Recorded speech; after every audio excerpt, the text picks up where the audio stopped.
Many West Papuans speak out injustice. They're all in prisons. As I mentioned, 20,000 troops in West Papua now currently operate in the Intan Jaya, Puncak Jaya, Nduga, Oksibil. And 2 weeks ago, as I mentioned, just two babies, one of them already died, 2 years old. This is a recent one.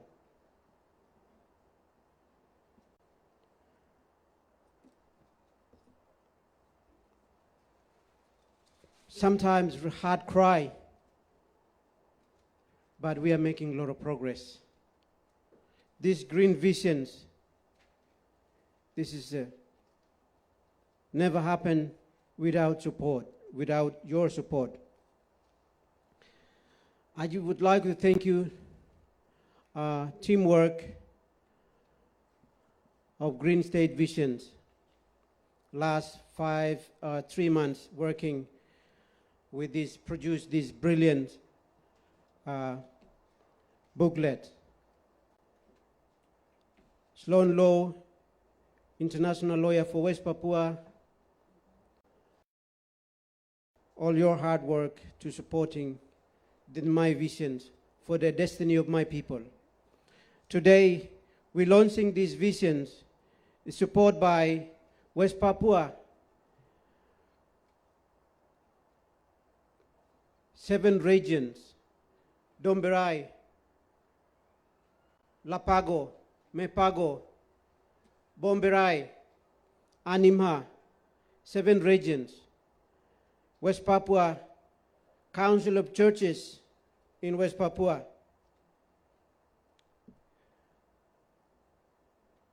Whole West Papua are watching today. This is historical event we're launching today. We're ready to take over our country. We're ready to reclaim our sovereign state who was stolen by Indonesia back in 1963. This is the beginning. West Papua is a lung of the world. West Papua is a bring the solutions. The world leaders are looking for solutions, but we're already offering the solutions today. We have few of us here, but thousands of our people are supporting these divisions. Thank you very much, Reverend James Bagwan. Your prayer and your support. Alex Sobel MP is leader of the International Parliamentarian for West Papua and great speaker, Wenda, and our sister, Beverly, great speech. Give us confidence that one day we will be free. And you are making history. You are part of the making history. Human being making history. Thank you very much. Thank you.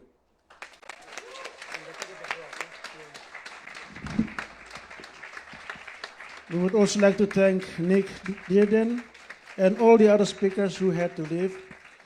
Before we offer you some refreshment, we would like to ask Reverend James Bagwan again to close our lunch with a prayer.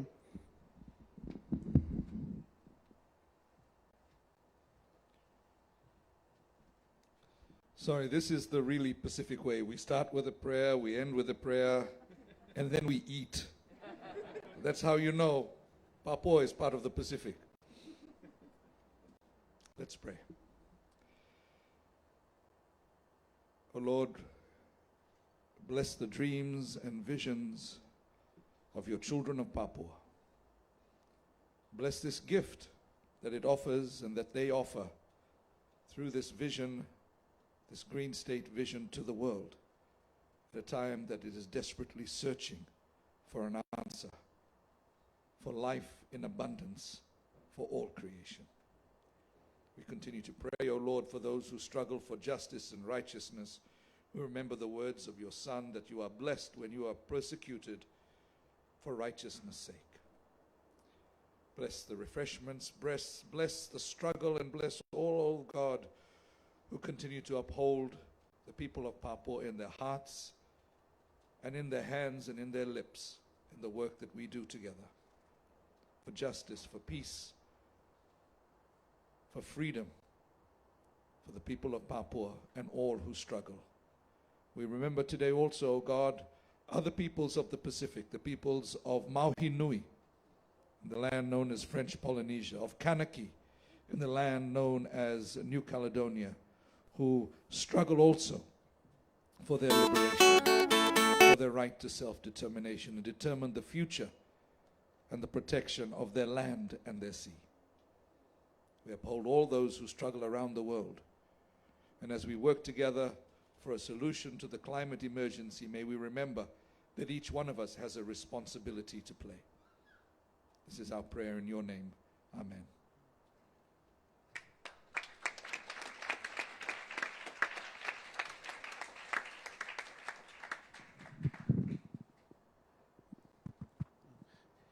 Test. Okay. Okay, we've come to an end. Like I said, we have prepared some food and refreshments. You're very welcome to eat, and maybe if there's a chance, sorry, if there's a chance for a chat, you're free to do that. Thank you very much. Papua Merdeka! Papua!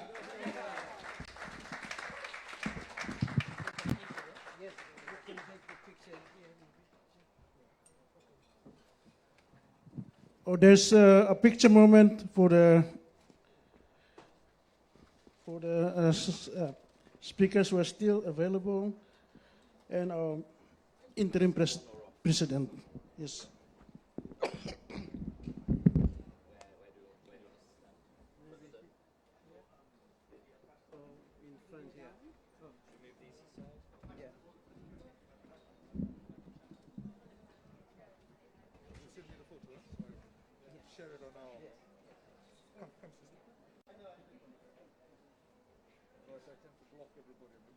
Pacific science, no?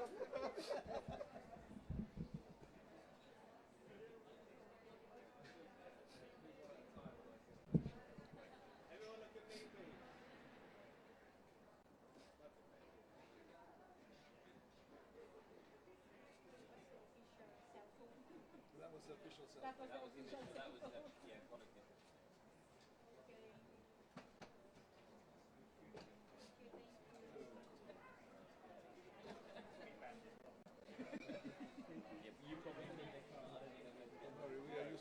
Yeah, sorry. They can't be our friend. I almost lose my control. Yeah, I know. That's what I was trying to tell you. That's why you have the pasta to keep everybody Yeah, calm. thank you, Reverend. Thank you. Or should I have said pastor instead of reverend? No, Reverend. I'm Reverend. Okay. Some people call pastor, some people Oh, call Reverend. It's easy. okay. Sorry. Thank you. My nickname, they call me Padre. Padre. Oh, Spanish. Yeah. I gave Patrick mine, so could you give me a few?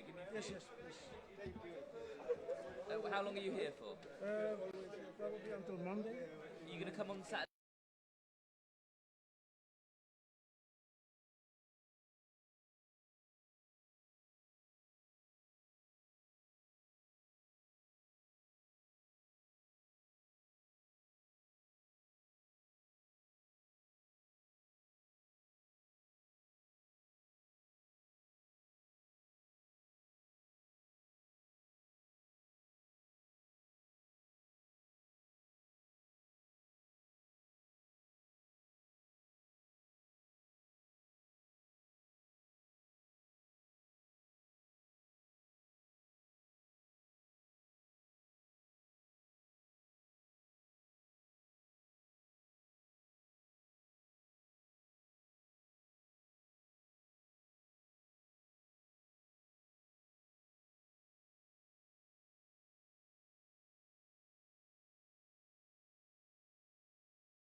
Repot, makan enak, semua mulai 10.000.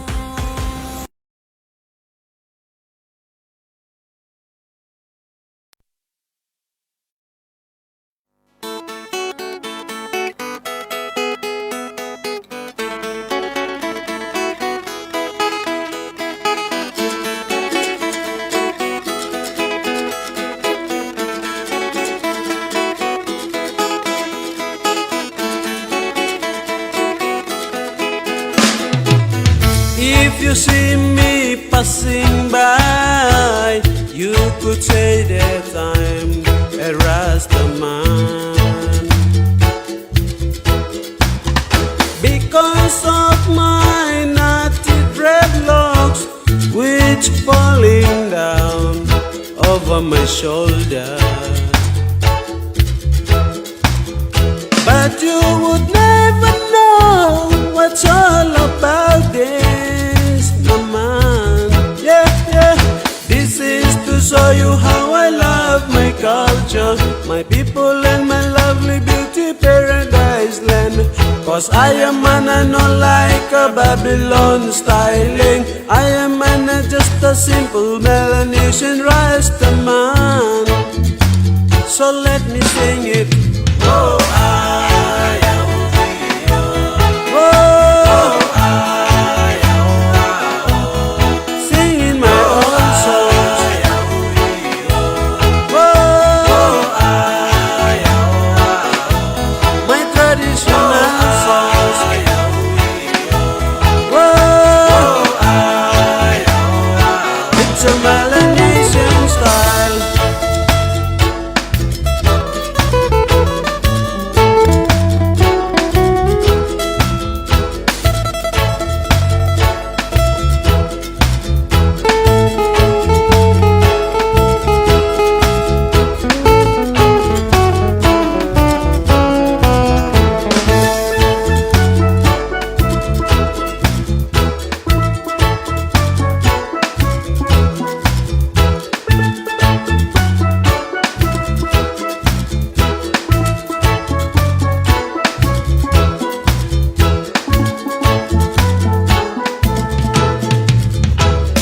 If I'm walking on the street, you could tell me that I am a roots man.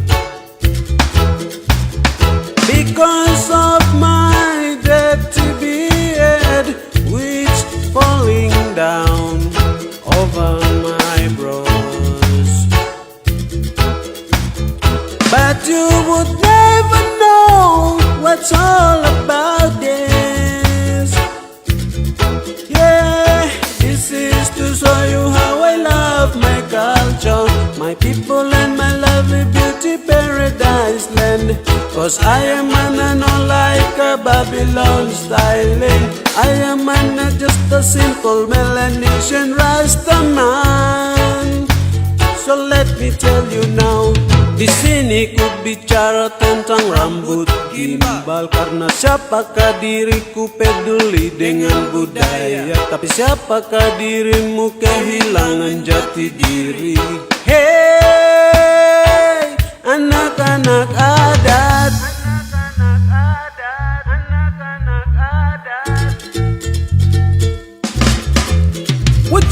jangan biarkan ini terjadi di negeri kita. Padankanlah budaya luar dan nyalakan api dalam musik reggae dan rasakan damai, rasakan cinta, bagikan kasih, bersama-sama katakanlah. Oh,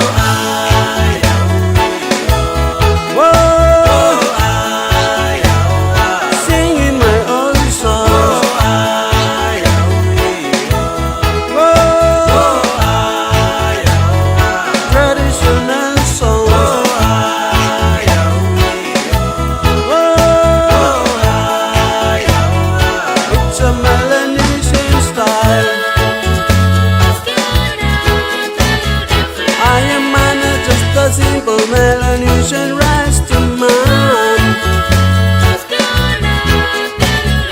I am an Adani tribe and Melanesian Rastaman.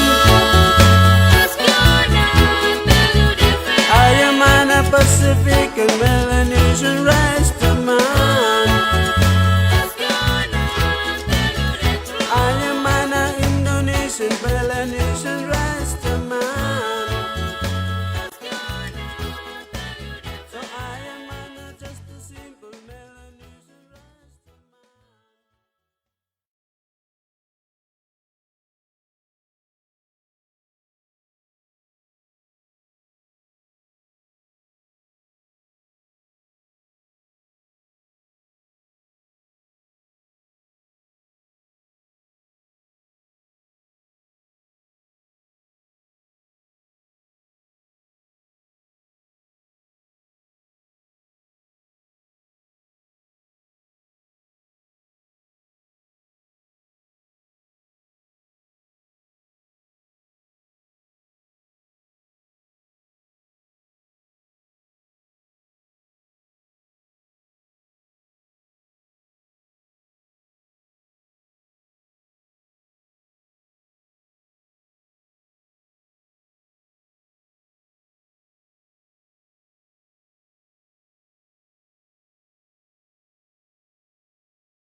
If you see me passing by, you could say that I'm a Rastaman.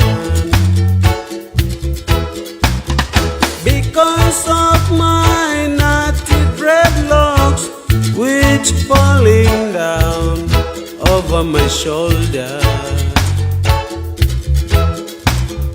But you would never know what's all about this, no man.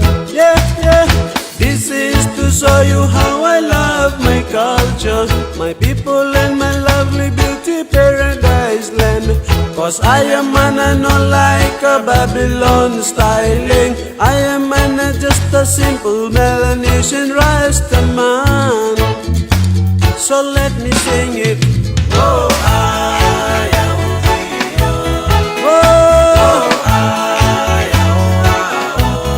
singing my own songs.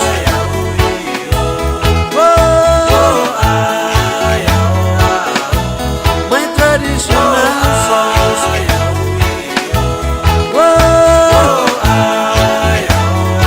It's a melody.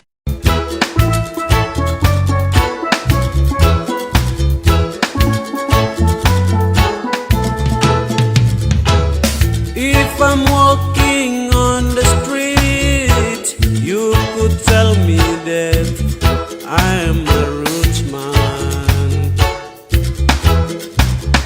Because of my dirty beard, which falling down over my brows. But you would never know what's all about this. Yeah, this is to show you how I love my culture, my people and my lovely beauty paradise land. Cause I am man and not like a Babylon styling. I am man and just a simple Melanesian Rasta man. So let me tell you now, di sini ku bicara tentang rambut gimbal. Karena siapakah diriku peduli dengan budaya, tapi siapakah dirimu kehilangan jati diri. Hey, anak-anak adat,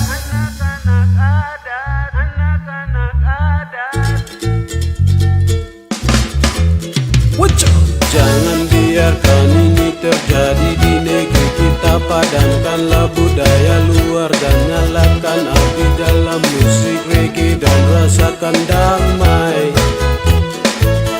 rasakan cinta.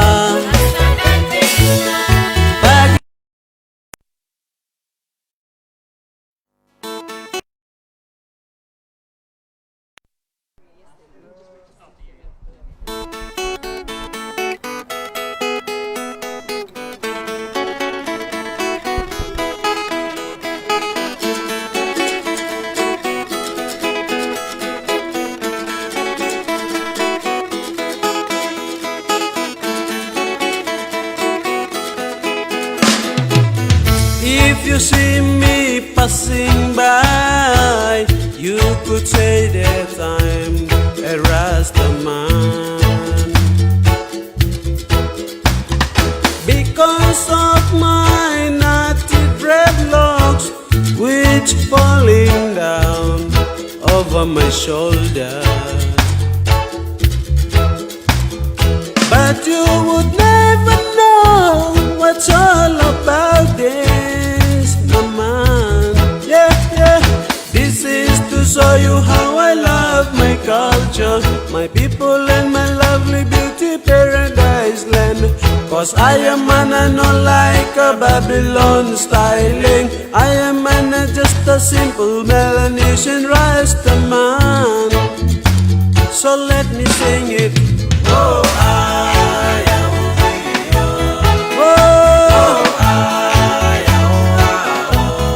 singing my own songs.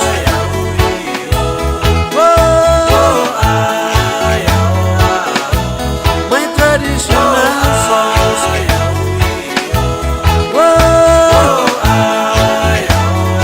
It's a Melanesian style.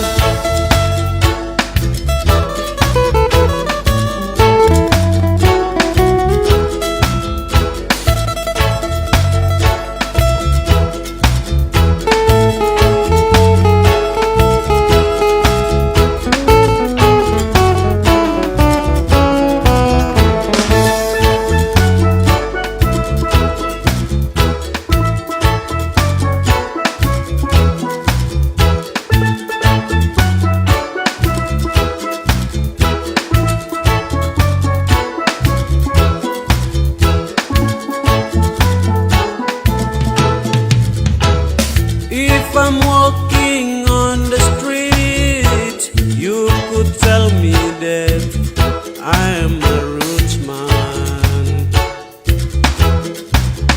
Because of my dirty beard, which falling down over my brows. But you would never know what's all about this. Yeah, this is to show you how I love my culture, my people and my lovely beauty paradise land. Cause I am an not like a Babylon styling. I am not just a simple Melanesian Rasta man. So let me tell you now, di sini ku bicara tentang rambut gimbal. Karena siapakah diriku peduli dengan budaya, tapi siapakah dirimu kehilangan jati diri. Hey, anak-anak adat,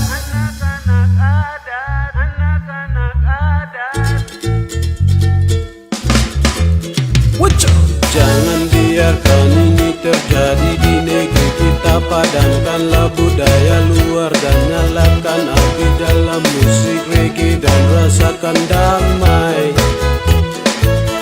rasakan cinta, bagikan kasih, bersama-sama katakanlah oh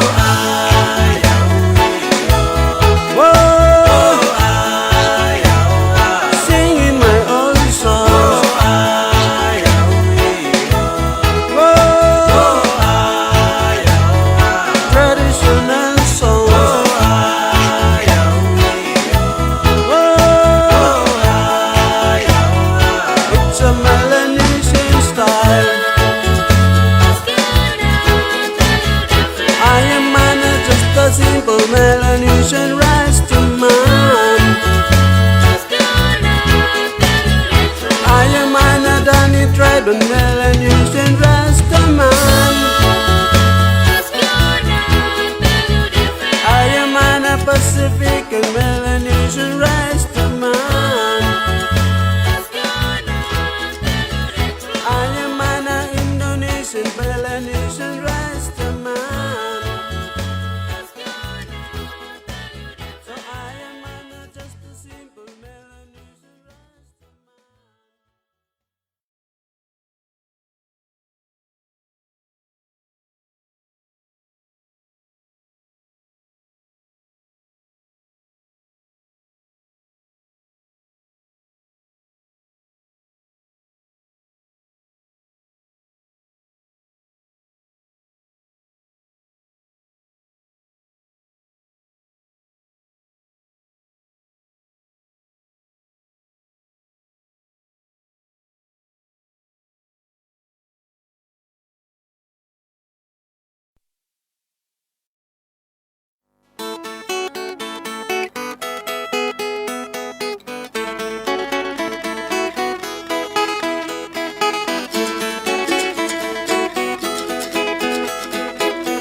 If you see me passing by, you could say that I'm a Rasta man. Because of my naughty dreadlocks, which falling down over my shoulder. But you would never know what's all about this, no man. Yeah, yeah. This is to show you how I love my culture, my people and my lovely beauty paradise land. Cause I am an not like a Babylon styling. I am an just a simple Melanesian Rasta man.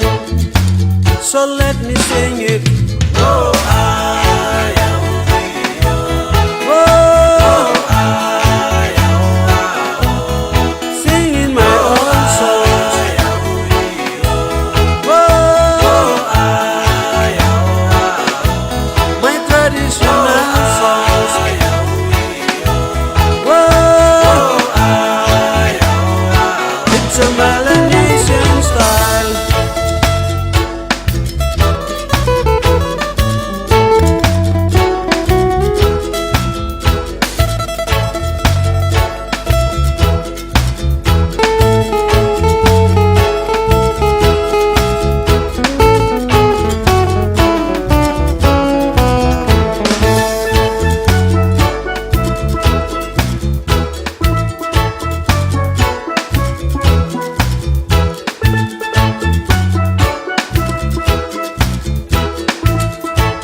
would never know what's all about this.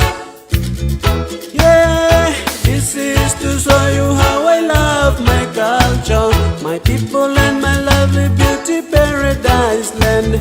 Cause I am man not like a Babylon styling. I am man not just a simple Melanesian Rastaman.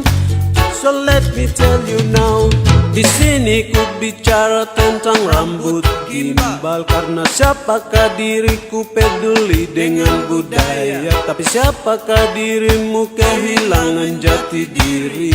Hey, anak-anak adat,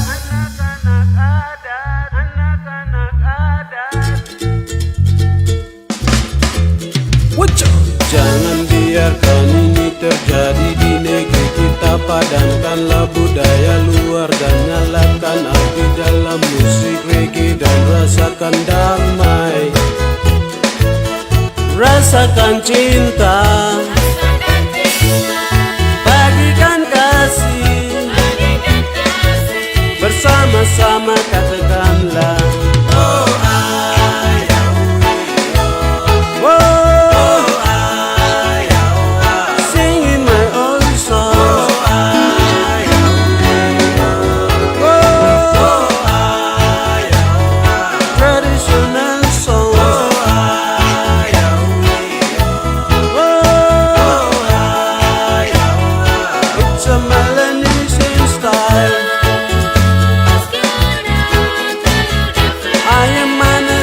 simple Melanesian Rastaman.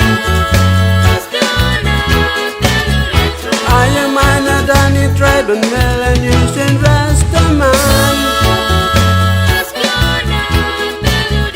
I am an Pacific and Melanesian Rastaman. I am an Indonesian Melanesian Rastaman.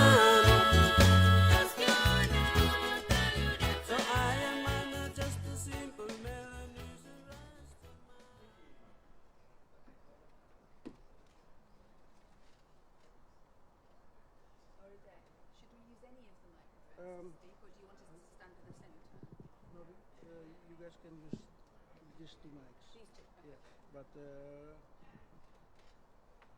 we will come and clean it up before you fix it.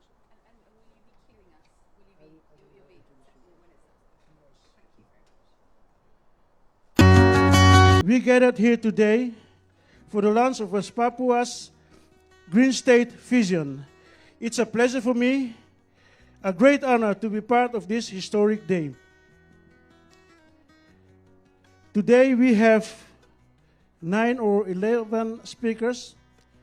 Considering the limited time we have, I ask our speakers to limit their contributions to 3 to 5 minutes, please. But before I give the floor to our distinguished speakers, I would like to ask Reverend James Bagwan to lead our launch with a prayer and maybe a few words, spiritual words, on behalf of the Conference of Pacific Churches. Please, Reverend, thank you.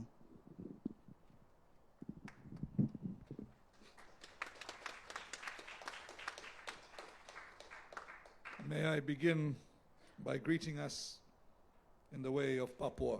Wah, wah, wah, wah, wah. Nisambula Vinaka and warm Pacific greetings to you all. I acknowledge the people of the land of Alba, now called Scotland, the ancestors and current and future generations of elders.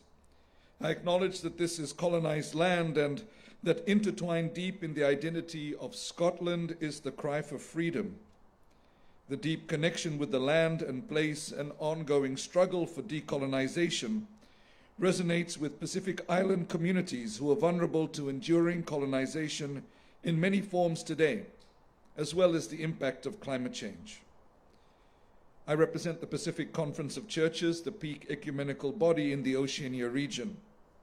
And since our establishment in 1961, A bond with Tana Papua, commonly known as West Papua, has existed, with the GKI Tana Papua Church being a founding member of the PCC.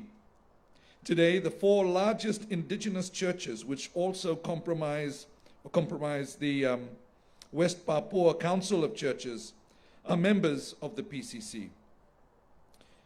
Our Conference of Churches also played a role on the request of churches and communities in the formation of the ULMWP. And so today I'm very grateful for the opportunity to be part of this important event, and perhaps to do what I do best, is say a prayer.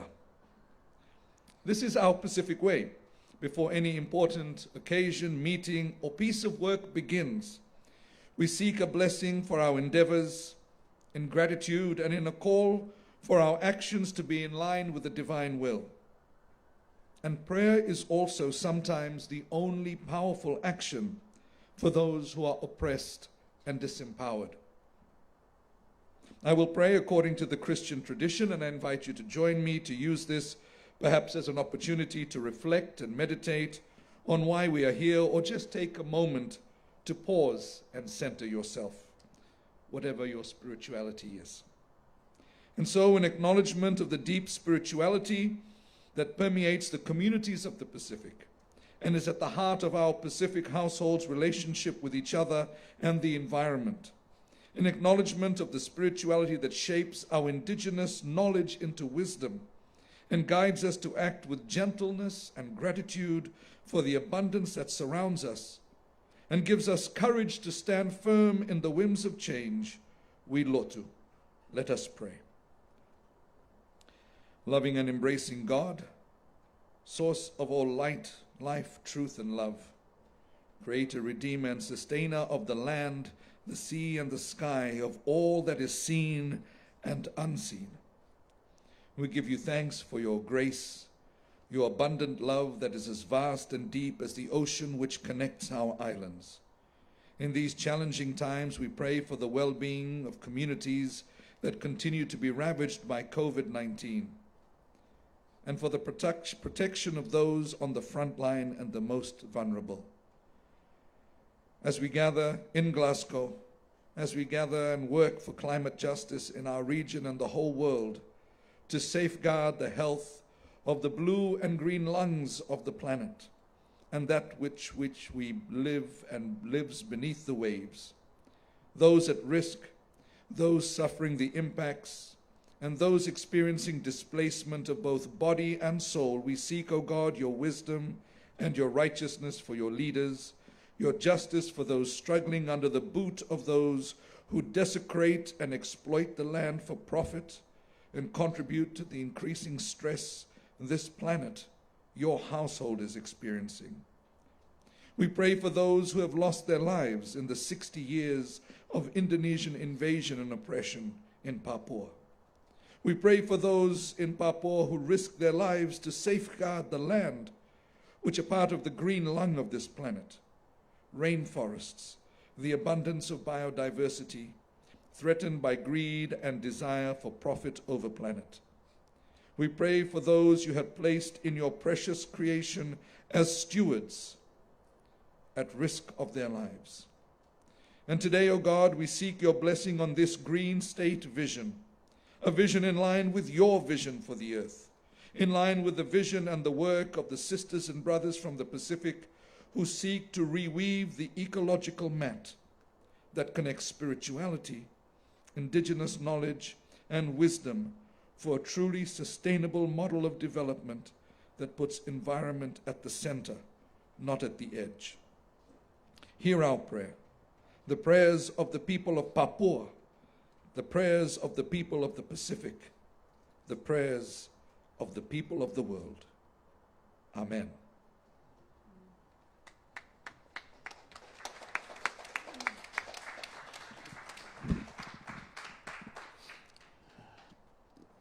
Thank you for your words, Reverend Bhagwan. Your prayers are like the light which is shining in our darkness in West Papua.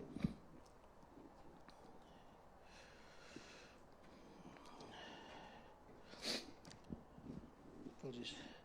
almost a century ago, on October 25th, 1925, in Wasior, West Papua, late Reverend Isaac Samuel Kaina had a vision. He was standing on a rock, and he said, even though people have high righteousness, reason, and wisdom, but cannot lead this nation will rise up and lead itself. Ladies and gentlemen, it's an honor for me to introduce you our interim president, His Excellency, Mr. Benny Wenda.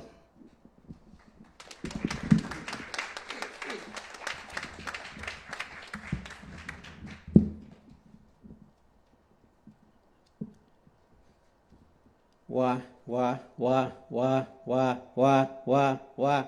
Ay, wah, wah, wah, wah, wah, wah, wah, wah, wah, wah, wah.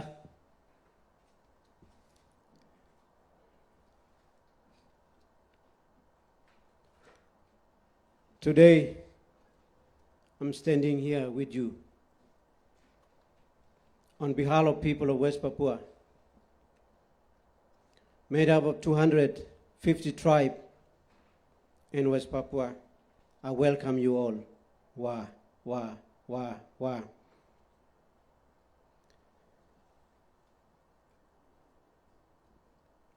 Your Excellency, Honorable Member of the Parliament, Alex Obels, and guest speaker, on behalf of people of West Papua are today watching. This is historical event we are witnessing here in Glasgow, COP26. Before I speak, I want to everybody silent just 1 minute for people of West Papua who are suffer under Indonesian colonials.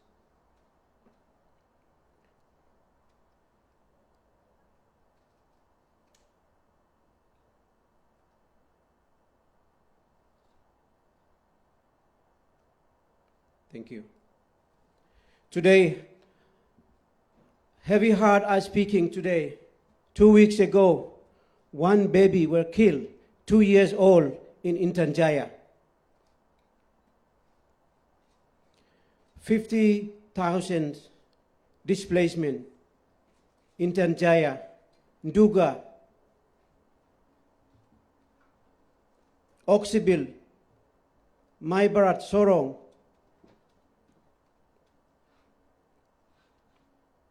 They are in the bush, hiding.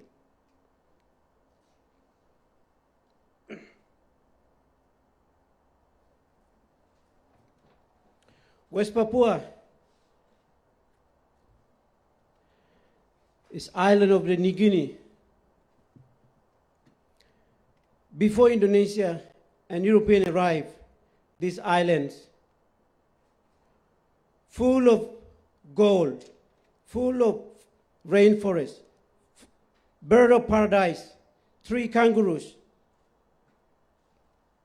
But today, the home of 3 kangaroos, home of bird of paradise, become home of the Indonesian military. 21,000 troops in West Papua. The Niguni The Niguni is a home of large rainforest, palm oil, and timber mining, a trans-Papua highway. All those things are destroying this forest. You cannot come to COP26 and talk about the climate justice, CO2 emissions, and saving the planet if you are not support West Papua. The Indonesian military protecting Freeport McMoran and BP as they take our natural resources and destroy our way of life. We have solution to the world climate crisis. You cannot separate indigenous West Papua from the forest and mountains and rivers.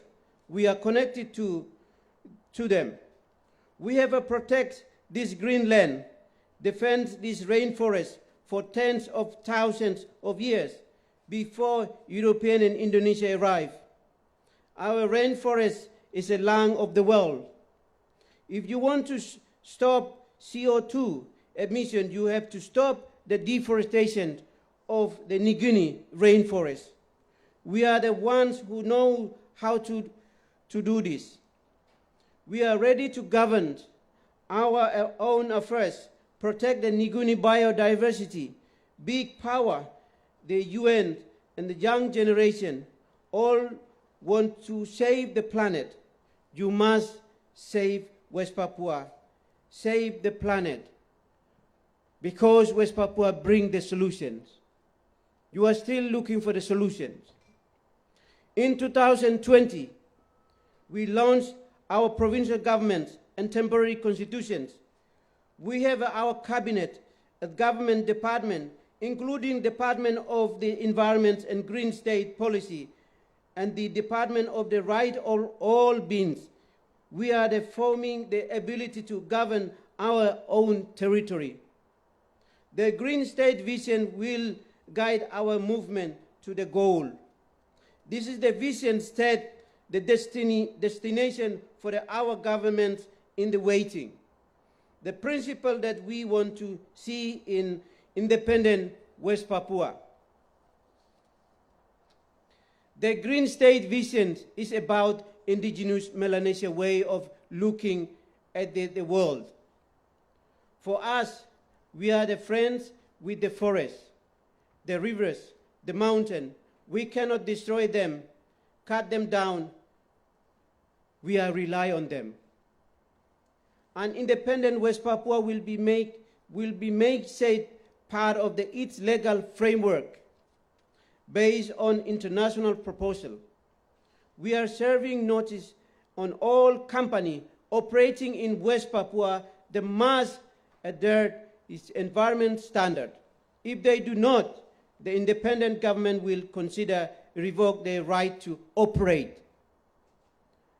Our new state will be based on tribal democracy and green democracy. Our state will be based on not only on human rights, but on the right of all beings. In West Papua, indigenous lands' right will be placed above the right of companies to extract our resources. Indonesia try to build development on top of the bones of our people. We will protect our traditional way of life, refusing development at the cost of our natural world, because we are share one planet.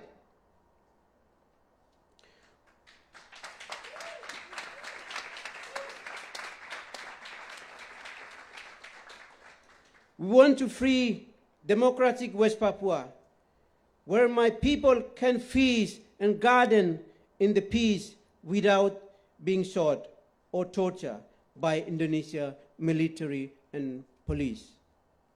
The environmental movement, the international community must stop the genocide and ecocide of my people in order to protect the planet Earth. If not, the Nguni rainforest will be destroyed and disappear by Indonesia, along with my people. We have shown the world that we are ready to run our own affairs. We have shown that we have the solution for the world.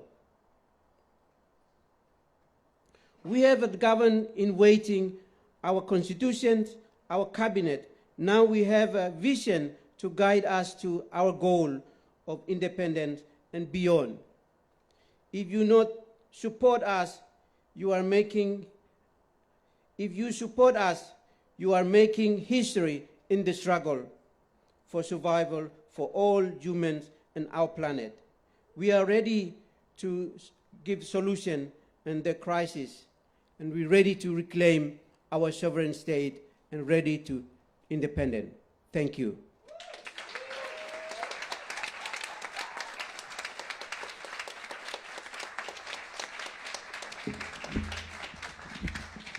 Thank you, Your Excellency. And now we would like to present you a video message from our Minister for the Environment and the Green State Policy, Mrs. Fanny Kogoya.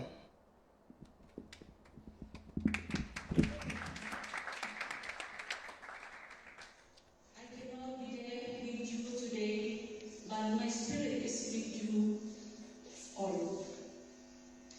We West Papuans urgently need your support. Over 500,000 of us have been killed in this genocide. We need everyone to support us, especially the young generation. You in the international community have the power to make your government listen to please be our voice and help our voice to be heard. Indonesia is not killing us.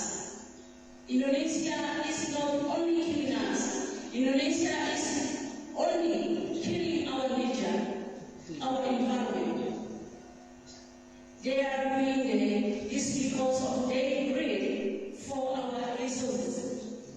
With multinational companies, they are looting our sacred rainforests. They are working to destroy our planet. Our real estate vision will place their power back into the hands of indigenous Papuans. We share this planet with all beings of the world, and we want all beings to be free with us. We believe the land is our mother. We want to keep our mother safe. Humanity cannot fight climate change if we do not support the solution of indigenous people. West Papua is the breathing lungs of the planet. To keep our planet lungs breathing, the world must support West Papua in our struggle for finding justice and freedom. Thank you for all your support.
I am Chairman of West Papua Council. I am support West Papua Green State. West Papua Green State. Yes, yes, yes. West Papua freedom. I am support West Papua Green State. West Papua student from Paradise University and support West Papua as a green state #1 in world. We support West Papua Green State. West Papua Green State. Papua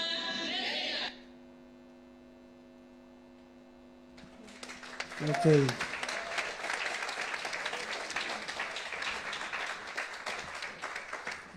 As you can hear in our native language, our people are very, very thankful for this chance, for this opportunity that we are able to sit here in a free and democratic country like Scotland, UK, to share our vision for tomorrow, a free and independent West Papua not only for the region, but West Papua, for the whole world. I don't know whether Honorable Patrick Gary is still able to say a few words. I understand that you had to leave before 1 o'clock. Our next speaker, okay, thank you, sir. Our next speaker is Honorable Patrick Gary, MP for Scottish National Party.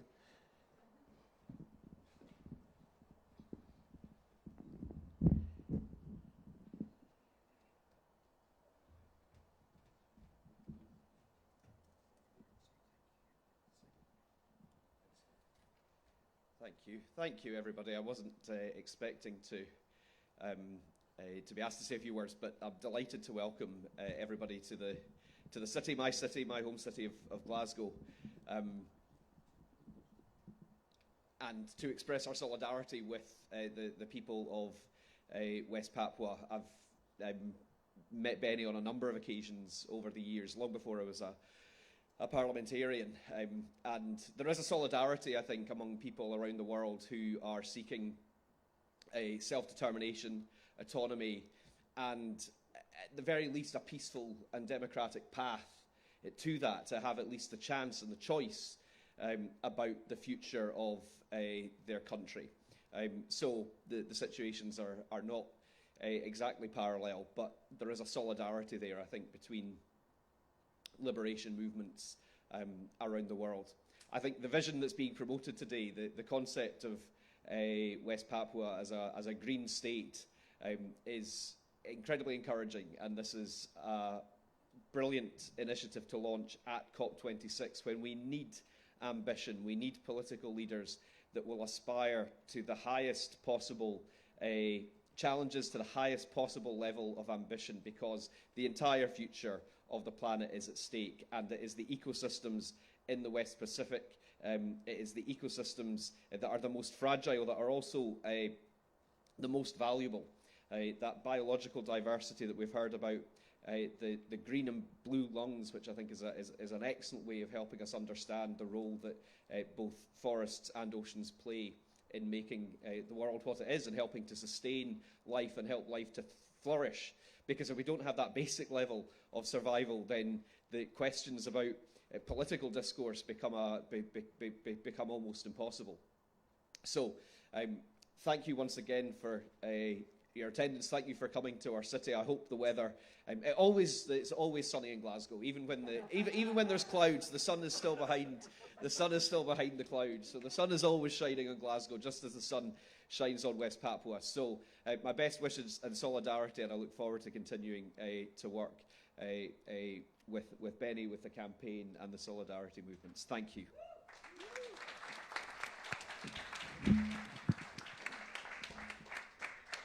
Thank you very much for the kind words.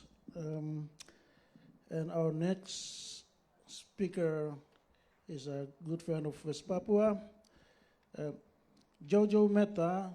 She's the co-founder of Stop Ecocide, alongside barrister and legal pioneer, the late Polly Higgins, to support the establishment of ecocide as a crime at the International Criminal Court.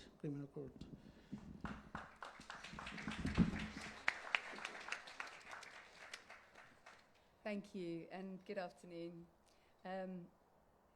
It feels very inspiring to be talking about this growing movement to support making destruction of nature an international crime, particularly in Scotland, because Polly Higgins, who did so much to publicise this concept and move it forward, was my dear friend, and we worked very closely together, and she was born in Glasgow. So it's a little bit like coming vicariously home. So the public campaign, Stop Ecocide, began in 2017 as a grassroots campaign to add mass damage and destruction of nature, or ecocide, to the list of international crimes, alongside genocide, war crimes, and crimes against humanity. 4 years on, as humanity faces the unprecedented threat of climate and ecological breakdown, we find ourselves at the heart of a fast-growing global movement to support this addition to international criminal law. And the route we pursue is that of amending the Rome Statute of the International Criminal Court to include a crime of ecocide. We all know you can't apply to a government to kill people for your new business, much as in practice this killing can happen, as West Papuans are tragically aware.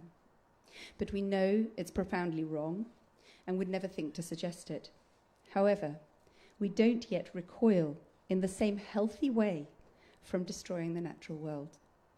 Criminalizing serious harm to nature at the highest level provides a strong moral foundation for that, by creating individual criminal responsibility for key decision makers at the highest level. And as ecocidal activities often take place in the global south and in poorer communities, while the key decisions are taken in the wealthy north, this law presents a hugely rebalancing potential within criminal justice for addressing issues of climate justice. And also it acts as a strong complement to the recently defined or recently approved a universal right to a clean, healthy and sustainable environment, which was just approved by the UN Human Rights Council a couple of weeks ago. Now, our right to life is protected, or should be protected, by the fact that to take that life is a crime. And so creating a crime of ecocide is a complement to the right to a clean and healthy environment, and it's also a complement to the rights of all beings. As of June this year, there is a legal definition of ecocide drafted by a top international panel of criminal and environmental lawyers that was convened by our foundation. And the core text is very simple. Most environmental regulation goes on for pages and pages about exactly how many toxins you can use in what context. This comes down to one sentence. Ecocide means unlawful or wanton acts committed with the knowledge that there is a substantial likelihood of severe and either widespread or long-term damage to the environment being caused by those acts. It's as simple as that. It's simple and clear.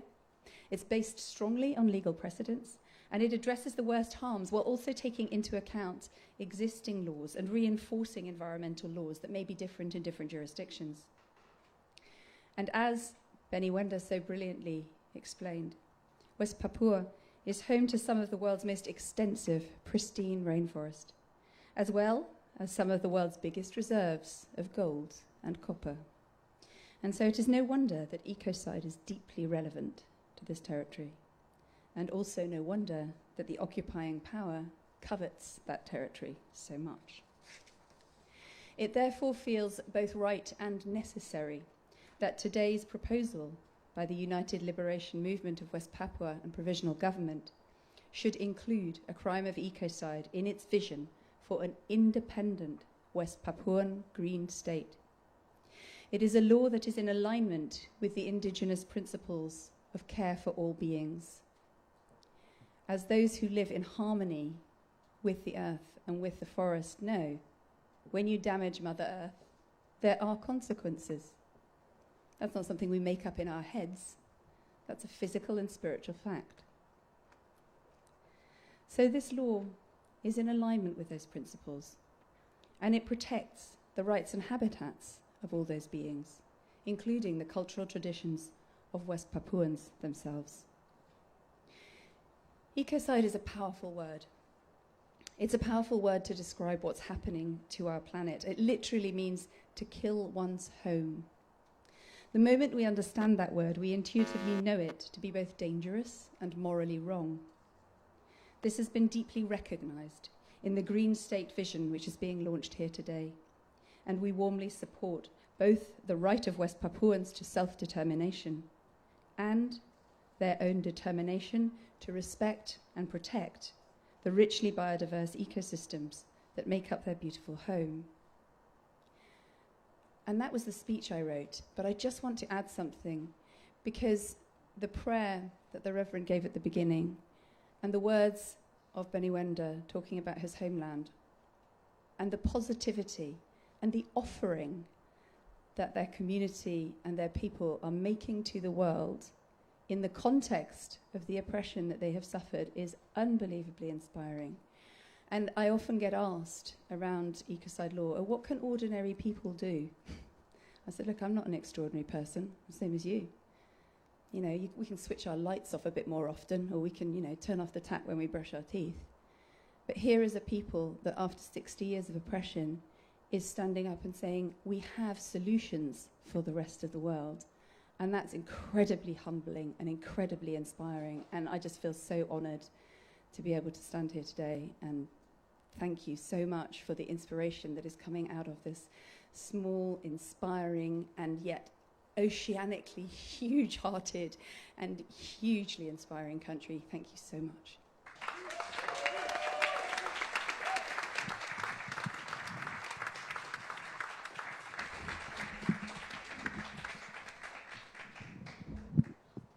Thank you. That's okay. Thank you, Jojo. I'm sure you will finish what you and Mrs. Higgins started, and know that West Papua is a friend of your mission. Our next speaker is also a longtime friend of West Papua. Our distinguished speaker, Asad Rehman, is the executive director of War on Want, where he organizes to put an end to poverty and injustice. Welcome. Thank you. This one? Thank you. Thank you very much, and solidarity greetings from War on Want to the West Papua people, and of course to our dear friend and comrade Benny. 70 years War on Want has stood with the peoples of the Global South in the fight against colonialism and imperialism.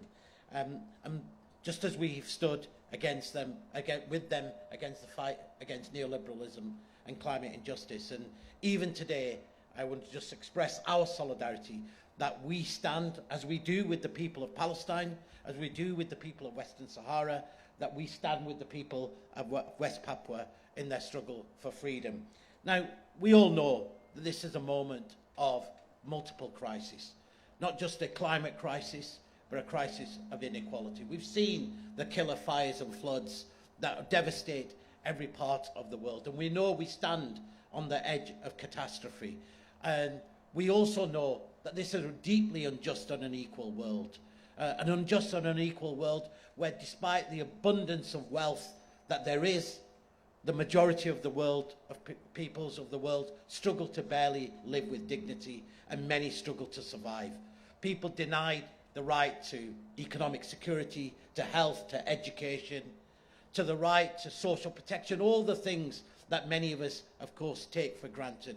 And this has taken place in the midst of a COVID health pandemic, which has exposed the sheer injustices that exist in this world as the rich have turned their back on the Global South, hoarding vaccines whilst 10 million people lose their lives across the world. We know the reality, of course, of the spiralling debt crisis as more and more countries in the Global South are trapped through a system of exploitation, spending more in repaying money to the banks in the Global North than they are spending on protecting their own citizens, both from the COVID pandemic. And these are not by accident.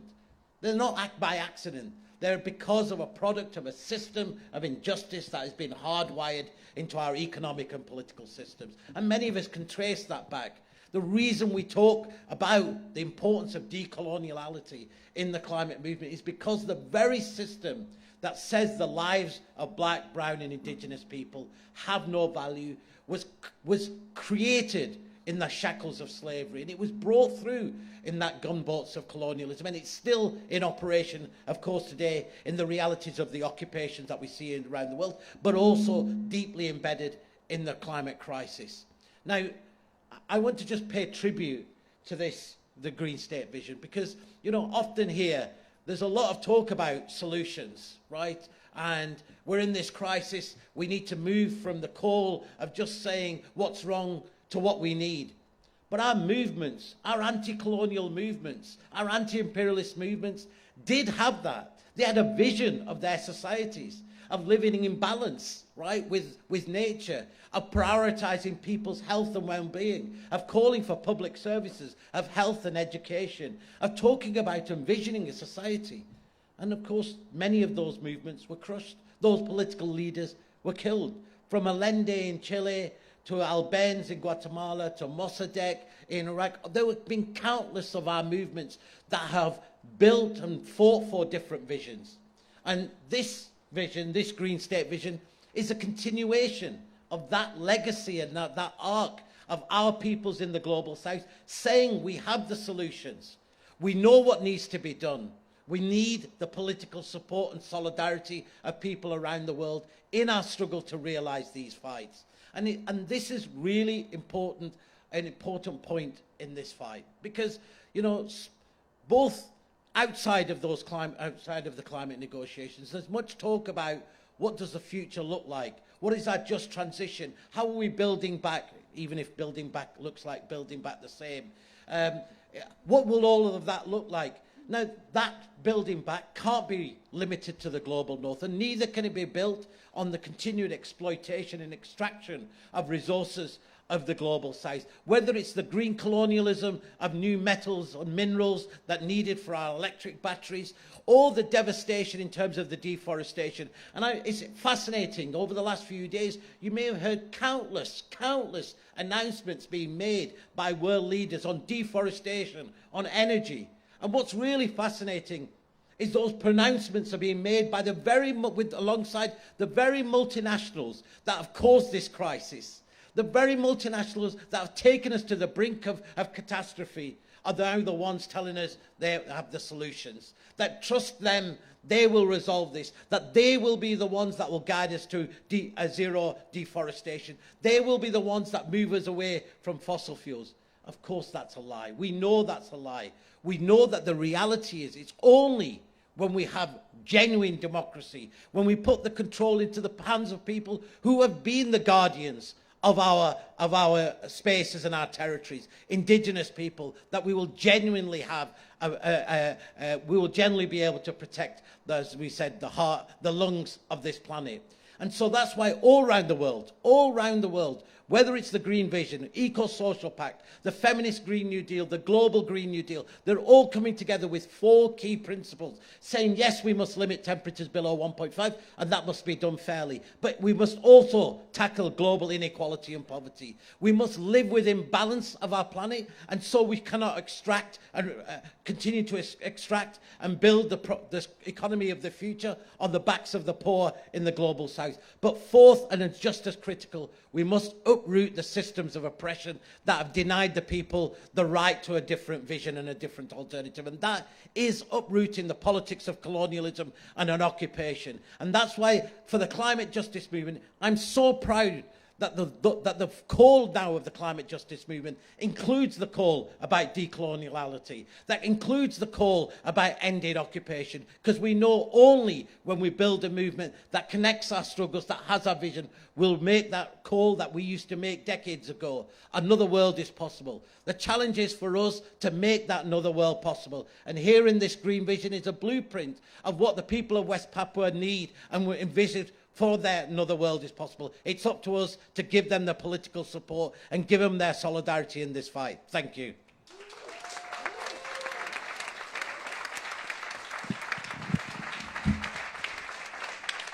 Thank you, Brother Assad.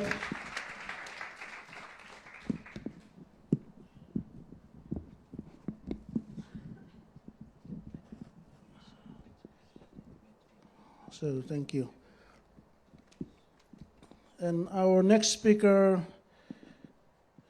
is a family of us. She's also from the Pacific. Her name is Beverly Longit. She represents International Indigenous People Movement for Self-Determination and Liberation and the Merdeka West Papua Support Group Network. The second.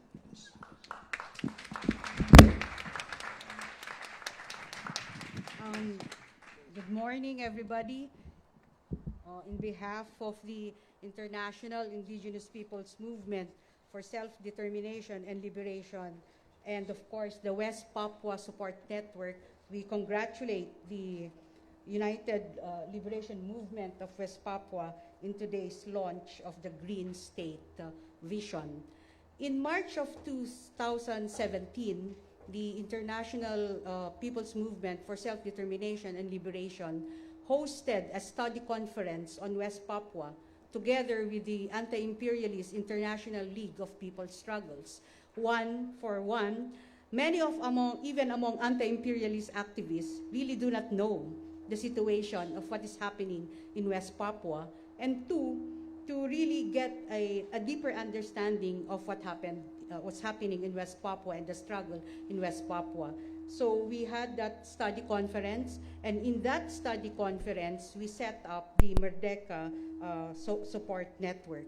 And the support network is our way of giving recognition to the legitimacy of the West Papuan struggle to self-determination and liberation, and the need for international solidarity that is rooted in broad anti-imperialist unity that is also parallel to the quest for just and lasting peace.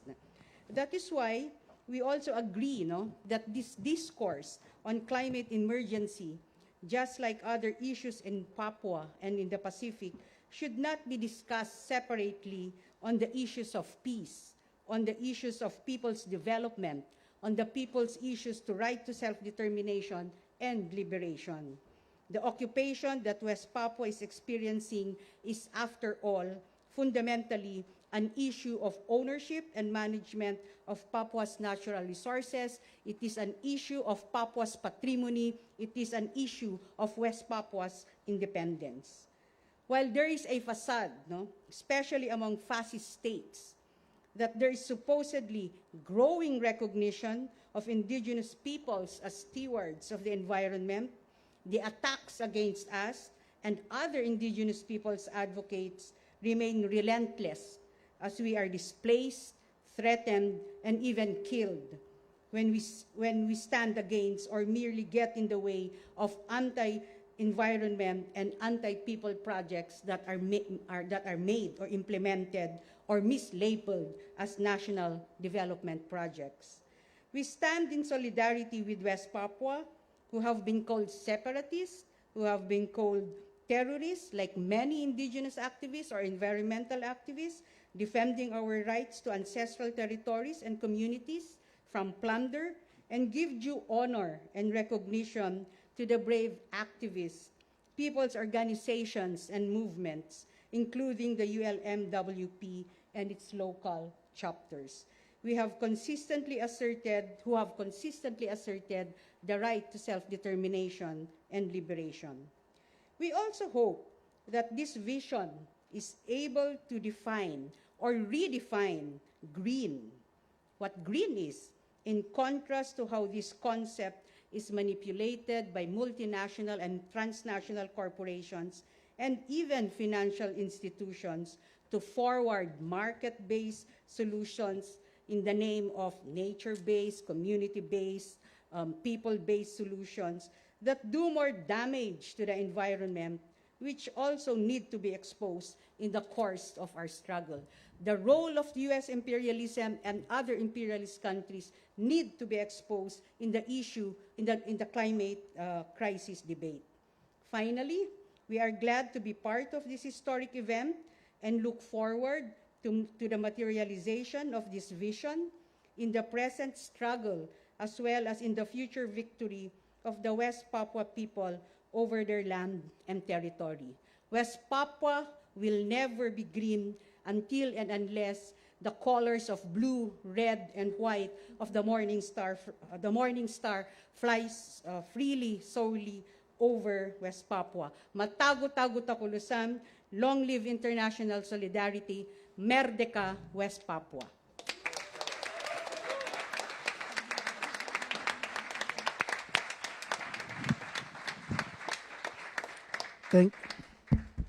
Thank you, Sister Beverly.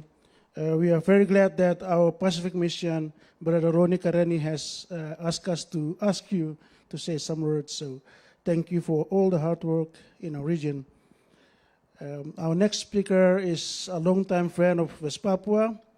I would like to invite Honorable Alex Sobel, MP, Labour, and also Chair of the International Parliamentarians for West Papua. Please, a second. Thank you, Oridek. It's an absolute honour to be here today. I've been working with Benny Wenda for over 15 years on the liberation of the people of West Papua. And today marks a new chapter in that. The second time I met Benny after I became a Member of Parliament, I said to Benny, what about the environmental destruction of West Papua by the Indonesian government and by companies based in the United Kingdom, Europe, the United States, Australia, etc. Because we all know about the Grasberg mine. We all know about BP and its activities in West Papua, a flag-carrying company of our country. And then we talked about deforestation, the role of palm oil, and the fact that Indonesian government talk about building infrastructure in West Papua as though it benefits the people. That infrastructure, those roads are being built so it's easier to extract the natural resources from the land of the West Papuans to sell overseas and enrich the coffers of the Indonesian government in Jakarta. The land is the land of the Indonesian Melanesian people. It is not the land of those sat in Jakarta enriching themselves off their backs and off their land. And today, the Green State Vision is part of what I consider 3 stools of the campaign to free West Papua. Human rights, which we mainly talk about. When we talk about West Papua, we mainly talk about human rights. Social justice, we know how poor the people in West Papua and how poorly treated they are in every area by the Indonesian state. And today, about environmental justice. So I'm just going to concentrate on that for a second. Why is New Guinea, the island of New Guinea, of which West Papua is a large part, so important? Few places on earth rival the diversity of New Guinea. From dense tropical rainforest to coastal mangroves, the island's home to some of the world's most unique plants and animals. Not my words, the words of WWF. After the Amazon and Congo, New Guinea is home to the 3rd largest rainforest in the world. It has unique species, including kangaroos that climb trees, carnivorous mice, giant pigeons and rats bigger than domestic cats, and more orchid species than any other place on the planet. These are all under threat from logging, mining, wildlife trade, agricultural plantations, and the marine species from oil and gas exploration. This Green State Vision is there not just to protect the people of West Papua, but to protect those animals and those plant species who cannot speak for themselves. And in every country in the world, they have a stake in it. Because this summer I went to Chester Zoo. And I was walking around Chester Zoo, and what did I see? I saw some tree kangaroos from West Papua. So as well as Benny being a little piece of West Papua in the United Kingdom, we have tree kangaroos from West Papua. And millions of people go to our zoos in the UK and around the world, and they all see these animals, but they do not understand the political threat to their lives that is being engendered by the Indonesian government. And we can take that message. So we often talk about what does international solidarity mean and who are we talking about. I'm the chair of the International Parliament of West Papua, so I try and engender international solidarity through parliamentarians and through governments to create political support to deal with human rights through the UN, through nation-state governments, and work towards self-determination and independence of West Papua. But international solidarity also means creating international solidarity with activists and NGOs who are here, means with the media world to shine a light on what's going on, but also environmentalists and conservationists. And I hope today this Green State Vision means that every environmentalist and conservationist, when they talk about the threats to our global ecosystem, they don't just talk about the things that we normally hear about, but they also talk about West Papua and the threat to the land and the species and the biodiversity there, alongside all of us who campaign, whether it's on human rights or on social justice or on any other aspect of West Papua. And this Green State Vision, as others have said, isn't really a vision or something that you'd see from an NGO. It is the sort of vision you would see from a nation-state government. We are seeing the development of an alternative government to that which sits in Jakarta, ready to go and take power and to protect this precious and vital land. And we're all here today, and we need to go be evangelists and advocates for this vision and for the people of West Papua, alongside all the other indigenous people around the world whose rainforests and habitats are under threat. And that's what internationalism means to me. That's why I support West Papua, and that's why I support this green vision that we're launching today. Thank you.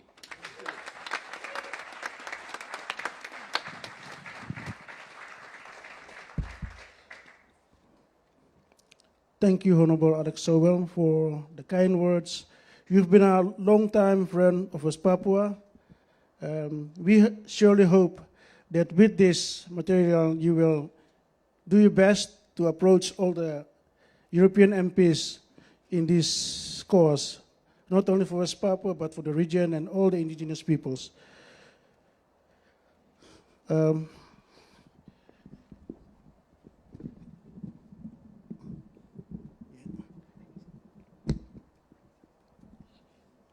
Our last but not least speaker is a new friend. He's a new friend of West Papua. His name is Nick Dearden.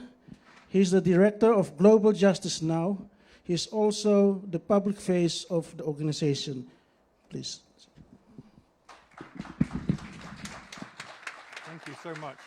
And thank you for inviting me. I know we've all said we're honored, but I mean, I really am so honored to be here today, because not only have the people of West Papua got their work cut out fighting for their independence against a brutal occupation, they have also managed to put forward a more compelling and coherent vision for how we deal with climate change than anything we've seen from the world's wealthiest countries down the road this week. So my solidarity to you. You know, what we've seen is this week at COP is the leaders of wealthy countries proving yet again that they cannot and will not do what is necessary to fight the climate emergency. And far from bedding the principles set out in this wonderful Green State vision, they're doing everything possible to keep the existing power structures in the world in place, and doing as little as possible as late as possible. But the reason that this event is just so important is that, you know, we've seen time and again throughout history, Assad spoke about it earlier, that things only change when those who are exploited and oppressed and marginalized by the system begin to take matters into their own hands. And that's what we're seeing here. And I think, you know, when we come away from COP at the end of next week, we really need to hold ourselves together and not despair at what comes out of it, but to begin to look at those movements around the world that we can take inspiration and hope from.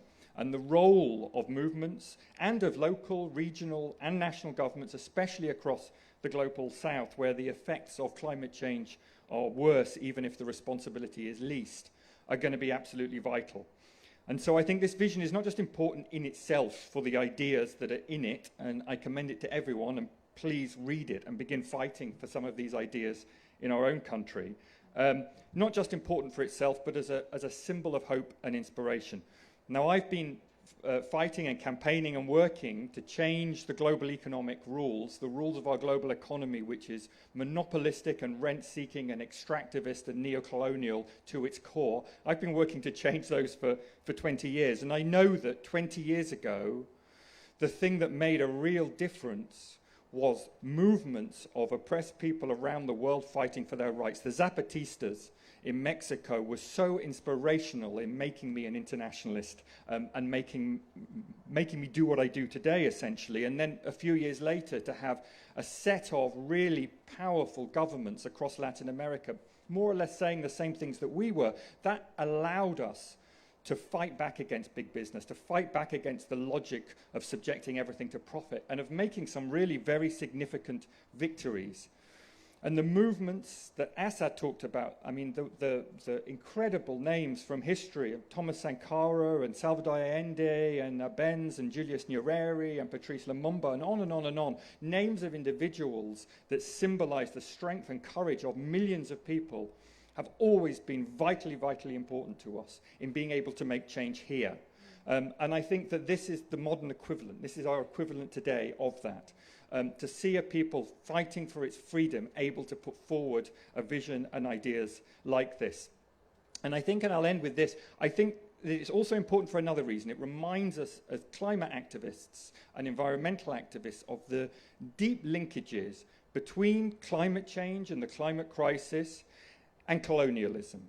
Because the climate crisis is built on a colonial mindset and a colonial global economy, which we still have. You know, it's really interesting that if we'd been here 200 years ago, we would also have had a British government lecturing the world that free trade and the free market was the answer to all of their problems. Right? And you try telling that to the millions of people who died unnecessarily in famines, not because they didn't have any food, but because the market wouldn't give them that food because they weren't wealthy enough. Today, we have a British government again telling us that free trade and the free market is going to provide all that we need in order to create a sustainable and healthy world. And of course, that's absolute nonsense, as we know. This vision is something fundamentally different. And I think who better to put that forward, who better to lead the intertwined battle against the injustices of climate change and colonialism than a country which is still experiencing some of the most brutal impacts of colonial economy and of colonial culture. So I just want to say a huge thank you. Thank you for inviting me. Thank you for doing this. And I hope we can work together in the years ahead to build a better world.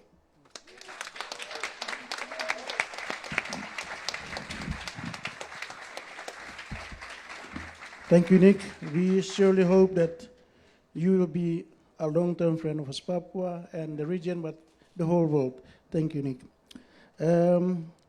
We have come to the part, the Q&A part for the media, but yeah, maybe you in the audience, if you have any questions for our speakers who are still here, please, you have 10 or 15 minutes to ask. Do we have any mic for the public? Sir, maybe you can come forward.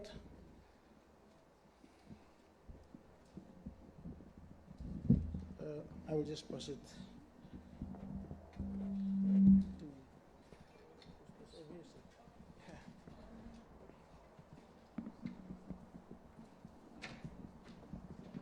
Sorry.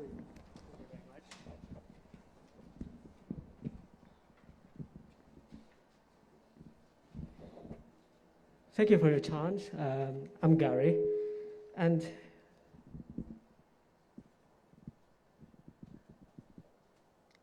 your question, please. All right. Please don't get me wrong. This is just a way to, you know, to improve my connection with you and to keep things balanced. And my question is, why do you guys, Mr. Benny Wenda, the president of West Papua, and all the people in here, not representing West Papua from the provincial government of Papua or West Papua in Indonesia? While the governor of West Papua, is Lukas Nmb, is Papua origins, original Papuans, Papuan indigenous. The head police of Papua, Paulus Papua, is Papua indigenous. Head military of Papua is Papuan indigenous. Can your question, please? And the question is, why don't you represent them from your own land rather than in here? No, the answer is simple. West Papua is occupied. No. I guess you are from Indonesia. You are from Indonesia, I assume. We could not be there because when we are there, they will kill us, Mr. Benny Wenda, and they will kill me. So that's the reason. That's why we do it here. Your governor is Papua indigenous. Oh, please, our brother, Reverend, will answer the question. All right, that doesn't make sense, all right? Okay. Thank you very much. Okay, welcome. Please.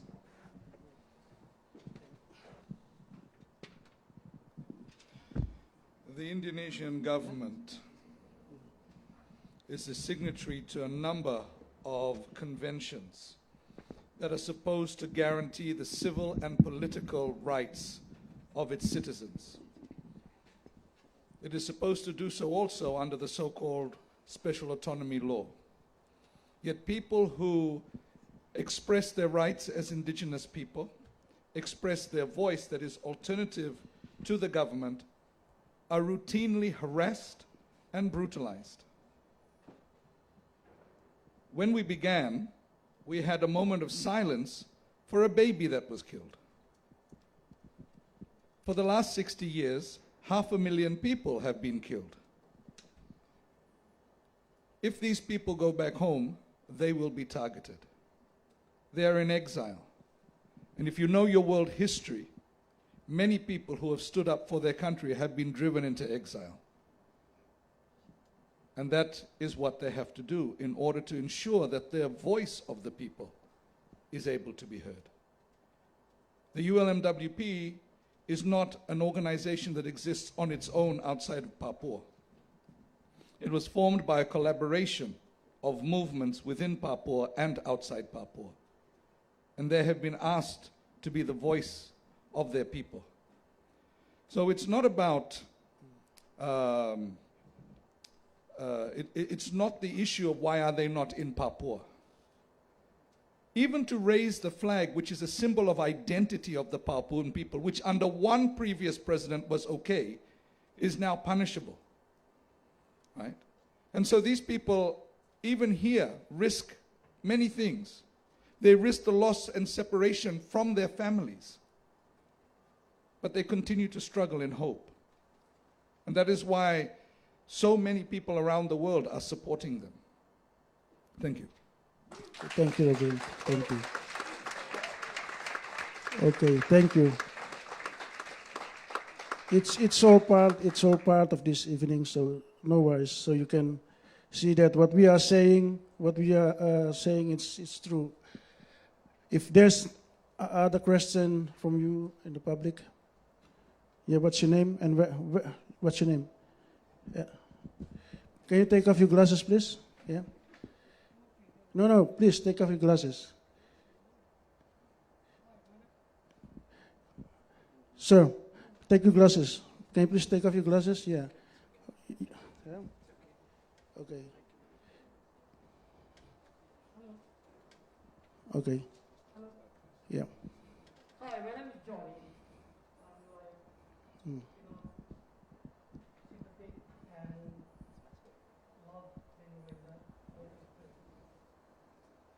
I just wonder if I might ask you, are you aware of killing by Papua's paramilitary group? If I can beautifully take an example. In September, they murdered and assaulted a nurse working in Kira Health Facility.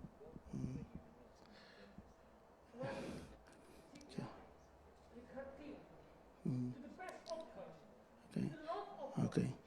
What's your question, please? What's your question? Yeah. Brother, you know that's not true. I can answer the question. Okay, it's okay. He's welcome, but you should know.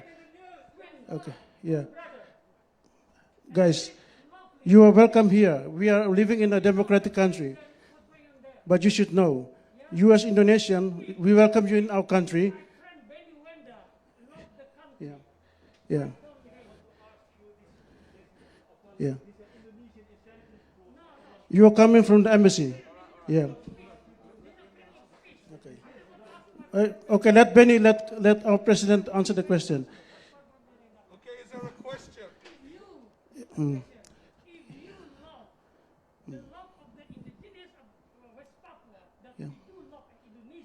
Yeah. Yeah, right. Yeah. Yeah. Yeah, yeah, yeah, yeah. Okay. No. Yeah. Hey, guys, you are from the embassy. Tell Jokowi, please tell Jokowi, we don't need your road, we don't need your transportation. Tell Jokowi, please tell Jokowi, Papua mau merdeka. Kasih tahu Jokowi, Papua mau merdeka. Kamu pulang keluar, Papua mau merdeka. Keluar.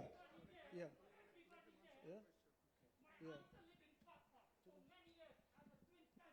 Yeah. Yeah. Okay. Say bye-bye, Jokowi. Bye-bye, Jokowi. Say bye-bye, Jokowi. Please, bye-bye, Jokowi. Guys, apologies for this, but this kind of things happens everywhere, even here in Scotland. But they always send people to come and disturb our meetings.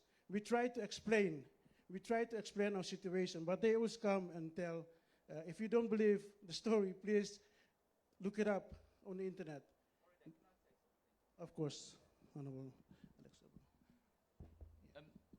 Myself as the chair of the National Parliamentarians, West Papua, Benny, the Vanuatuan government and many others have tried to get the UN Human Rights Committee to go to West Papua to investigate all of these claims.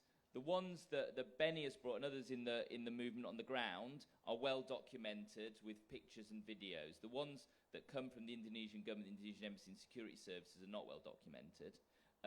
But what we need is the United Nations to go in. But it's been blocked because which country is a member of the UN Human Rights Commission? Indonesia. Indonesia should be, if this is all true, they should be welcoming and starting that process themselves as a member of the committee. But actually they block that at the committee and ensure that human rights violations in West Papua are not investigated. What we need to see is openness, transparency and clarity on these matters. And that is bringing in the UN, bringing in the international media, bringing in NGOs and others, and opening up West Papua to the world. But it is shut, it is closed, it's a closed state. And that's what the Indonesian government wants. And that's why we can't believe people who come from the embassy and from the security services.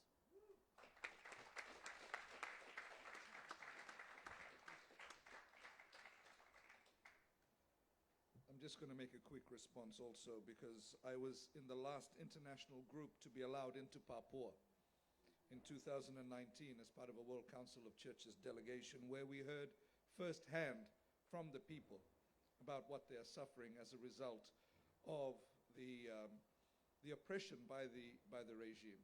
We have seen that again later in 2019 with the very racially motivated riots that took place. And I just want to also respond to the question about infrastructure development. Infrastructure development is all well and good if you have the free, prior and informed consent of the indigenous people of the land. And until you have that, that is not development. That is desecration of the land. Thank you.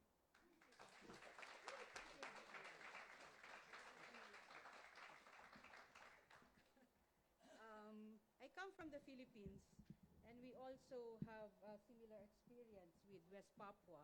So if West Papua has been fighting a liberation movement for the past 60 years, the Philippines has been fighting also a liberation movement for the past 50 years. I hope the two young men would understand that the issue of West Papua is not an issue between the peoples of Indonesia and the peoples of West Papua, because they also are similarly oppressed and exploited by the capitalists and the bureaucrat capitalists in the Indonesian government. And that is something that we hope that they will be able to understand in the process as we further inform them on what is happening in West Papua. Two, I would agree that the human rights cases, if indeed true, should be properly investigated. If indeed true, it should also be condemned in the same manner that we condemn the atrocities of the Indonesian army against the West Papuan people. But let us also not forget that the ones in power are the Indonesian state. and they have a bigger obligation under international human rights law and under international humanitarian laws to respect the rights of the peoples of West Papua. I do hope, if they are still around, our friends from Indonesia, I think the United Liberation Movement of West Papua is open to a dialogue based on mutual respect of principles instead of hurling baseless accusations.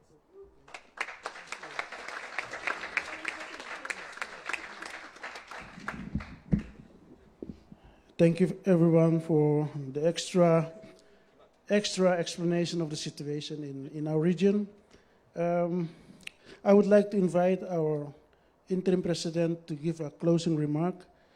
And after that, we would like to invite you for some refreshments that are ready behind you. So please, Mr. Interim President.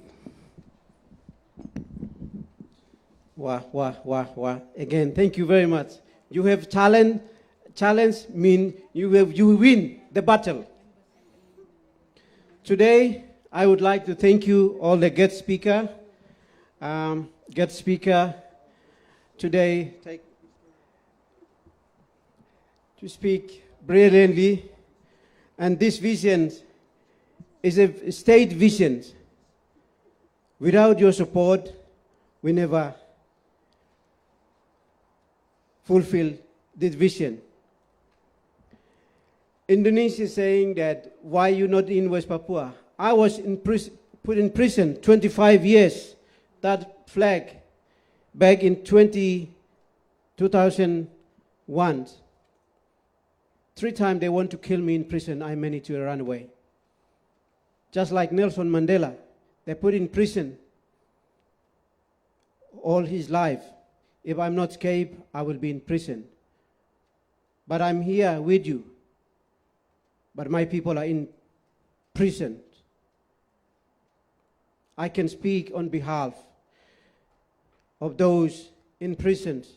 Like Victor Jaimo, he is in prison. Many West Papuans speak out injustice. They're all in prisons. As I mentioned, 20,000 troops in West Papua now currently operate in the Intan Jaya, Puncak Jaya, Nduga, Oksibil. And 2 weeks ago, as I mentioned, just 2 babies, one of them already died, 2 years old. This is a recent one.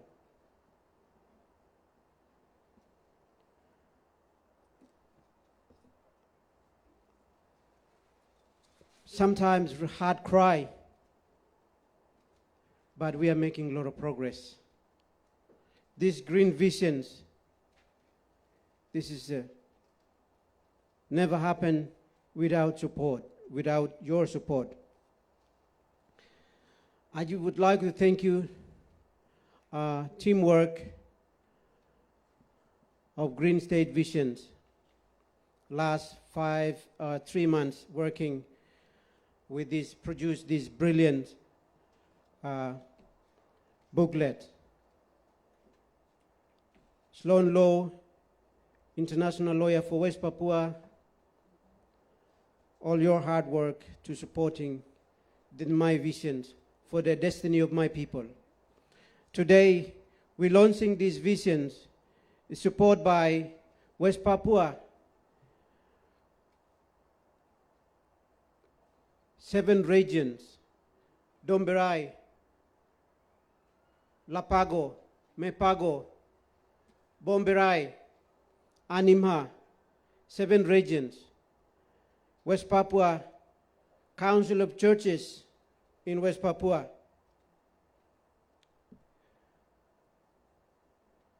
Whole West Papua watching today. This is historical event we're launching today. We're ready to take over our country. We're ready to reclaim our sovereign state who was stolen by Indonesia back in 1963. This is the beginning. West Papua is a lung of the world. West Papua is a bring the solutions. The world leaders are looking for solutions, but we're already offering the solutions today. We have few of us here, but thousands of our people are supporting these divisions. Thank you very much, Reverend James Bagwan. Your prayer and your support. Alex Sobel MP is leader of the International Parliamentarian for West Papua and great speaker, Wenda, and our sister, Beverly, great speed.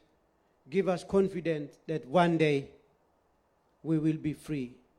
And you are making history. You are part of the making history. Human being making history. Thank you very much. Thank you.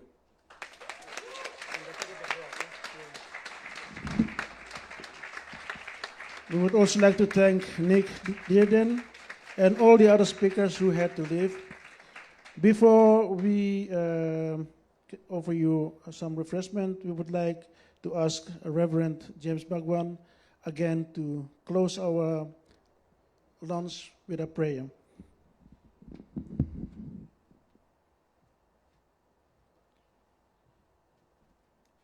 Sorry, this is the really Pacific way. We start with a prayer, we end with a prayer, and then we eat.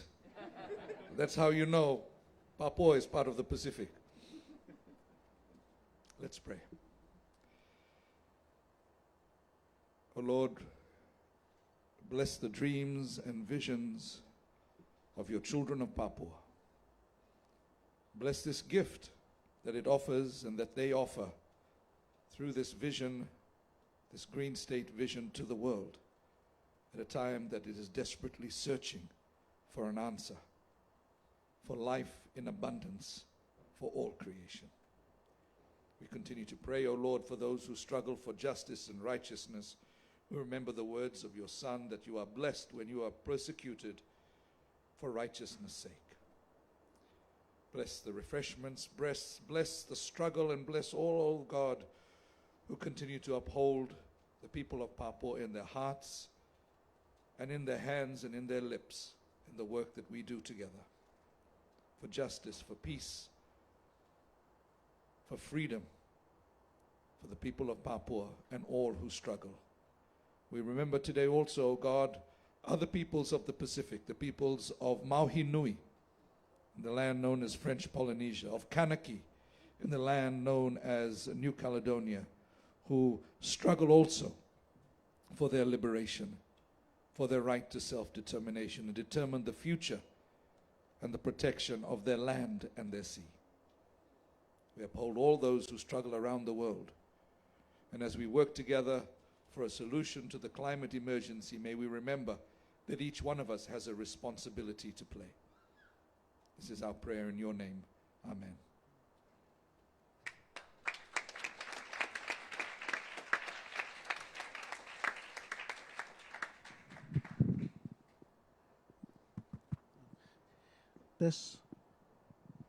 Okay. Okay, we've come to an end. Like I said, we have prepared some food and refreshments. You're very welcome to eat, and maybe if there's a chance, sorry, if there's a chance for a chat, you're free to do that. Thank you very much. Papua Merdeka! Papua!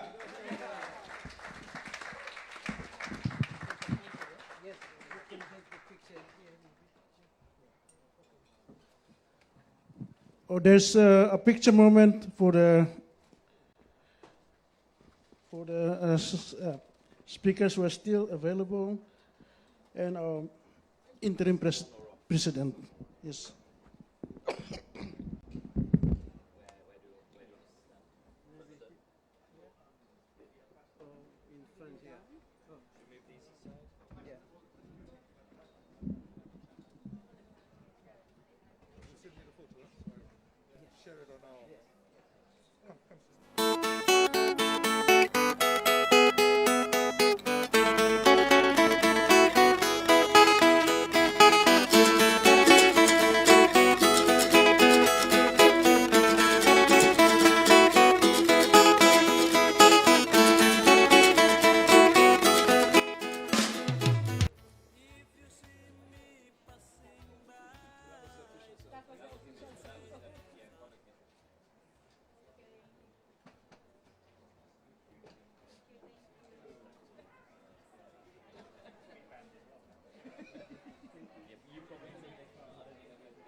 Yeah. Sorry. They can't be our friend. I almost missed my thing. Yeah, I know. That's why you have the pasta to keep everybody. Yeah, thank you. Thank you. This is to show you how I love my culture, my people and my lovely beauty paradise land. Cause I am man and not like a Babylon styling. I am man and just a simple Melanesian Rasta man. So let me sing it. Oh, I am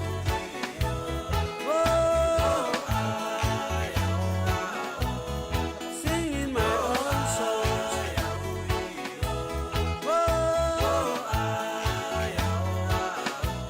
My traditional songs.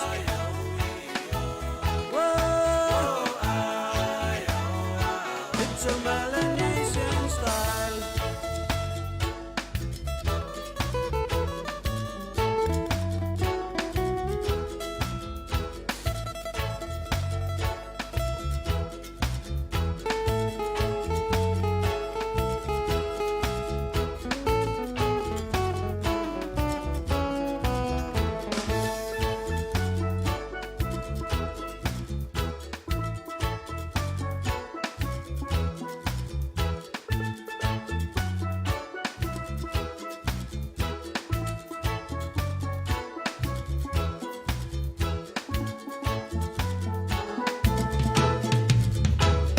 If I'm walking on the street, you could tell me that I am a roots man.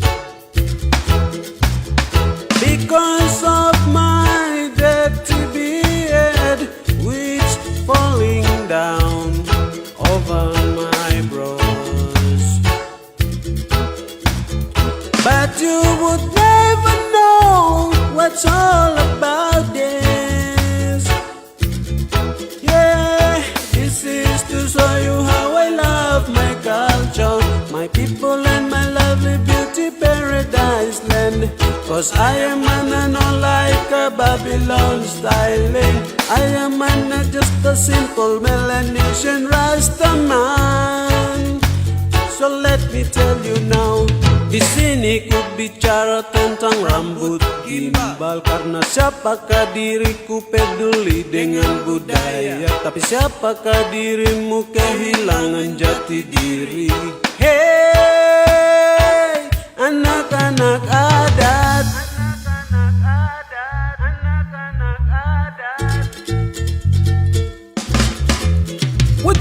jangan biarkan ini terjadi di negeri kita. Padamkanlah budaya luar dan nyalakan api dalam musik reggae dan rasakan damai,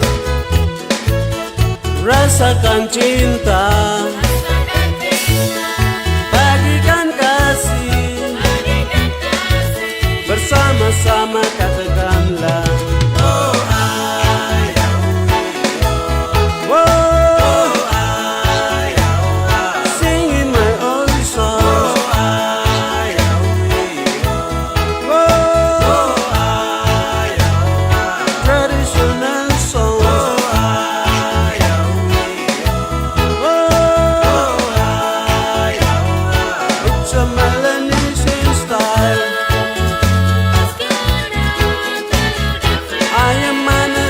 simple Melanesian Rasta man. I am an Adani tribe and Melanesian Rasta man. I am an Pacific and Melanesian Rasta man. I am an Indonesian Melanesian Rasta man.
hancurkan hidupku dan kita semua. Anugerah yang esa kiranya penuhi kita.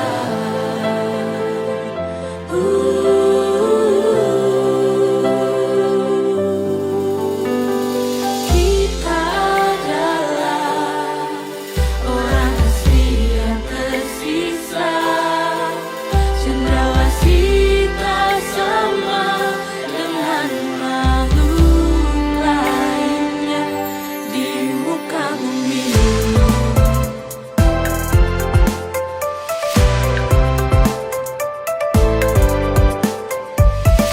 Tak ingin anak cucuku tak melihat indahnya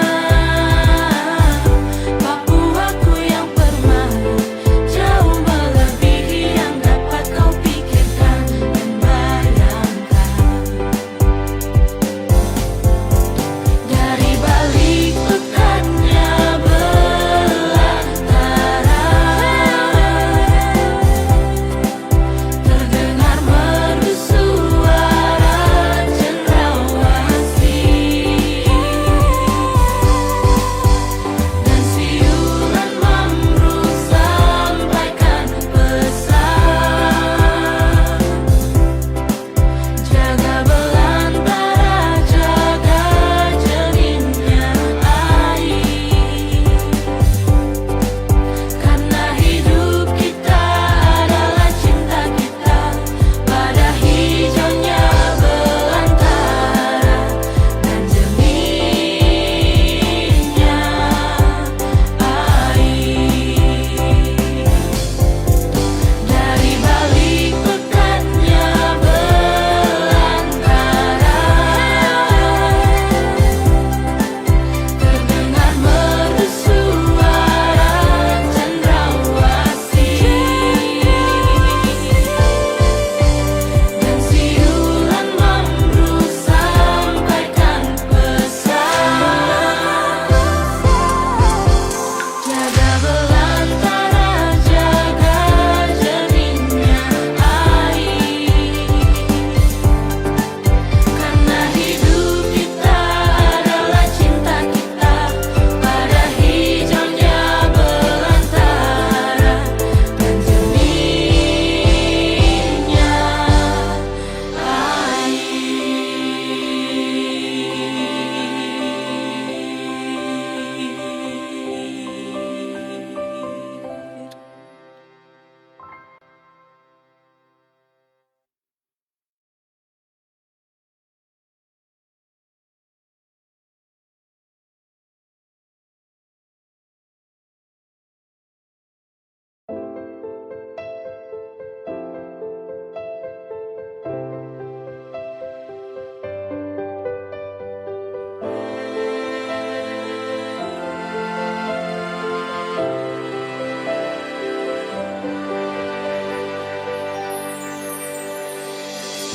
Katanya Papua adalah surga kecil di bumi. Bunyi satwa